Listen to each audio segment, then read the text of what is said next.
Պարոն Սաղաթելյան, երեք խորհրդարանի ամբիոնից Նիկոլ Փաշինյանը կրկին անդրադարձավ երեք նախագահների այդ բանավեճի թեմային եւ երևի թե լսել եք, թե ինչ կերպ արձագանքեց, ինչ հայտարարություններով, ինչ բառապաշարով ու սպառնալիքներով, գուցե դուք գնահատականը տվեք, նախ ինչպես կարձագանքել, ինչ գնահատական։ Ես գնահատականը 21 թվին եմ տվել, երբ որ կրկին բանավեճի առաջարկ կար, ես շատ պարզ հայտարարել եմ, մինչև բանավեճը ինքը պետք է որևէ կլինիկայից մի փաստաթուղթ բերի, որ հոգեկան հիվանդ չի, նոր դրանից հետո քննարկել ընդհանրապես իր հետ արժի բանավիճել, թե չէ, այդ մարդը լուրջ հոգեկան խնդիրներ ունի եւ երկիրը ղեկավարում է այդ մարդու կողմից, այսինքն առանց այդ թղթի իր հետ բանավիճելը անիմաստ եմ համարում։ Պարոն Սաղաթելյան, ամեն դեպքում այդ նյարդային վիճակ, ինչպես դուք եք բնութագրում, հնարավոր է, որ պայմանավորված է նաև խաղաղության գործընթացով, որտեղ որքան էլ ասում են բոլոր պահանջները բավարարում են Ադրբեջանը, ինչպես ընդդիմություն է պնդում, ստանում են համաձայնեցված փաստաթուղթ, բայց Ադրբեջանը շարունակում է դնել այդ նոր պահանջներ եւ երեք Ադրբեջանի աշխատանք։ Ինքը ստացան խաղաղության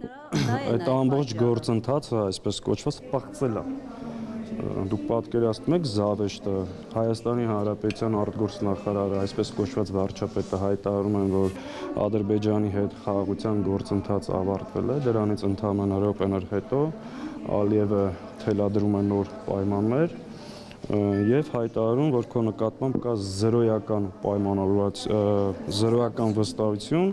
եւ այն բոլոր բանավոր խոստումները, որ տվել ես, այլևս չեն վստահում, պետք է դրանք եւս արձանագրվեն փաստաթղթի վրա։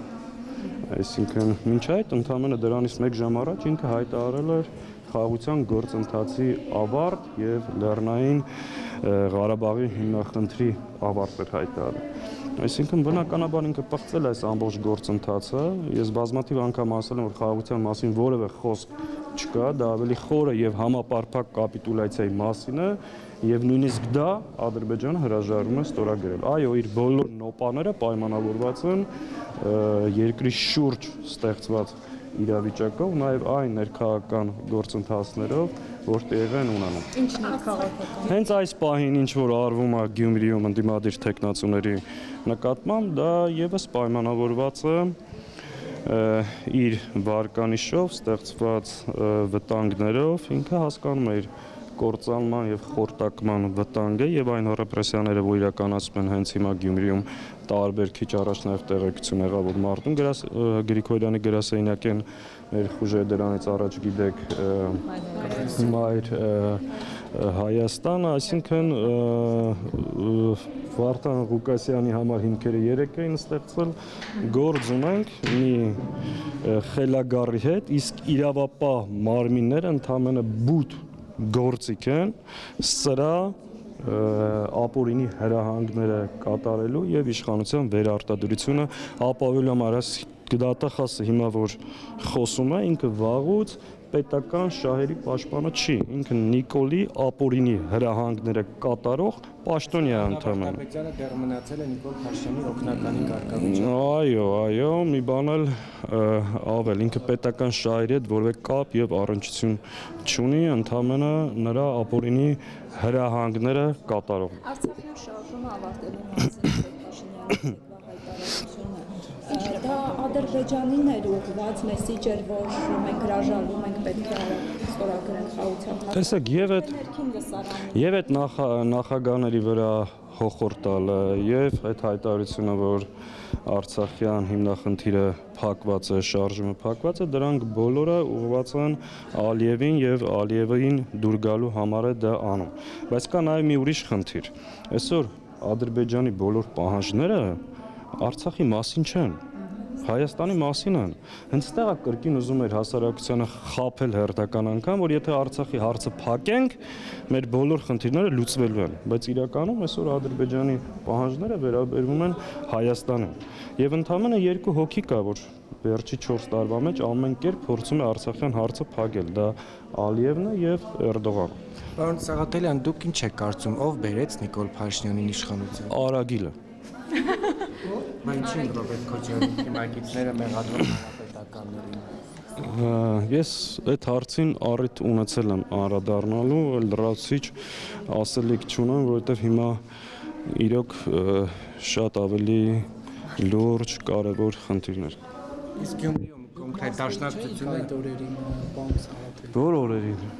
Նիկոլ Փաշինյանը, որ եկավ իշխանության դաշնակցությունն էլ կողմ քվեարկեց, որ օգնեց Նիկոլ Փաշինյանին։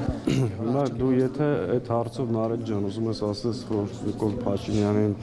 դաշնակցությունը եթե չքվեարկեր, ինքը չէր դառնա վարչապետ այդ օրերին, այդ գնահատականը Ձեր կարկառուն կուսակցականին հեռացրեցիք նրան չքվեարկել։ ճիշտ չի, այդ բոլոր հարցերին անդրադարձել ենք բազմաթիվ անգամ, դուք էլ այդ հարցերի պատասխանը լավ գիտեք, նոր ասելիք Բայց չունեմ թեման այդ դու ուղղությամբ։ նկատում Քոչարյանի եւ Սերժ Սարգսյանի թեմակիցներն են բացել։ Դուք առիթ ունեցել եք Քոչարյանի եւ Սերժ Սարգսյանի թիմակիցներին այդ հարցերը տալ եւ պատասխանները ստանաք։ Ես էլ այդ թեմայով արտահայտվել եմ, ավելին քեզ ասեմ, ես պարբերաբար շատ հաճախ Ռոբերտ Քոչարյանը մեր գործընկերն է, գրեթե ամեն օր շփումներ եմ ունենում, Սերժ Սարգսյանի հետ անհրաժեշտության դեպքում հանդիպում ենք, քննարկում ենք, ես իմ բոլոր տեսակետները այդ հարցերի վերաբերյալ ասել եմ, այս պայն լրացուցիչ հրապարակային ասելիք չունեմ։ Կներեք Քոչարյանը այսինքն կներեց Քոչարյանը այսինքն այս թեմայի հետ կապված ինչ-որ դիրքորոշումներ հարցնում, որ ասեցիք հանդիպում ենք իմ դիրքորոշումը հայտնել եմ։ Դիրքորոշում պետք չի հարցնեն, որ ասենք, այդ հարցերի վերաբերյալ մեր տեսակետները ասել ենք, այդ թվում նաև հրապարակային։ Հիմա ինչ ես դու այս պահին ինձանից ուզում, այդ չեմ հասկանում։ Ձեր ասացից տպավորություններ, որ դաշնակցությունը ոնց որ Քոչարյանին ներկայացրել է բացատրություն, թե ինչու է Նիկոլ Փաշինյանին իհարկե։ Ես հասկանում եմ, իհարկե ճիշտ չես օգտագործում, դաշնակցությունը որևէ մեկին Դուքով եմ խոսում։ Հիմա ինչ ես ուզում, Նարեկ ջան, ասա հասկանում, այսինքն հարցին պատասխանեցի, այլ բան չունեմ ասելու, դաշնակցությունը որևէ մեկին բացատրություն տալու անհրաժեշտություն չունի։ Այդ թվում Ռոբերտ Քոչարյանին։ Այդ թվում բոլորին, որովհետև մենք մեր անելիքի համար բացատրություն ենք տալիս մեր շարքերին, մեր ընտրողներին Ռոբերտ Քոչարյանի հետ մենք ձևավորել ենք դաշինք շատ սերտորեն փոխ լրացնելով, փոխ վստահության մթնոլորտում աշխատում ենք որևէ խնդիր, հարց եւ պատասխան չունենք։ Այստեղ տեղի ունեցող զարգացման վերաբերյալ կա արդեն ֆրակցիայի որոշում, ինչպես է քվեարկելու եւ Հովիկ Աղազարյանի մասով եւ Տարոն Մարգարյանի։ Չենք մասնակցելու քվեարկությանը, նախ ընթառաջելով պատիվ ունեմ խմբակցության հայտարարությանը Տարոն Մարգարյանի, որ սա կրկես է շոու է, մենք կիսում ենք այդ տեսակետը, իսկ Հովիկ Աղազարյանի մասով մասնակցեցինք նաեւ դատախազին մեր ասելիքները ասելու, մեր տեսակետները հնչեցնելու իմաստով։ Հաջորդ չէ, բնականաբար հաջորդ քննարկմանը եւս չենք մասնակցել։ Տարոն Մարգարյանի հարցի քննարկման մեջ։ Այո, բացատրեցի ինչի համար։ Շնորհակալություն։ Ես եմ։